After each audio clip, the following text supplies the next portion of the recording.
खरं तर हर्षवर्धन साहेबांनी आणि मामाने सांगितल्याप्रमाणे मला आयुष्यात कधी वाटलं नव्हतं की मी इथे तुमच्याशी बोलेन.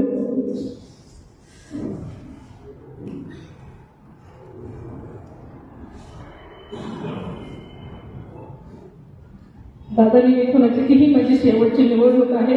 3 वर्षाच्या निवडणुकांना आहे आणि तेवढ्याच उत्साहानं प्रत्येक निवडणुकीमध्ये जीवाचं रान त्यांनी करायचं ठरवलेलं असतं. त्याचं कामच असतं आणि त्याचमुळे ते सकाळी सकाळी इकडे यायला निघाले.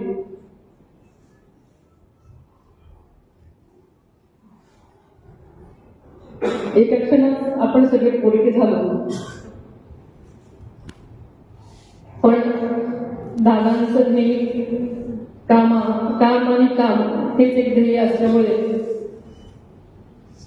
दादांना आवडणाऱ्या गोष्टीच आपण सगळ्यांनी केल्या पाहिजे. म्हणून मी सगळं बाजूला ठेवून दादा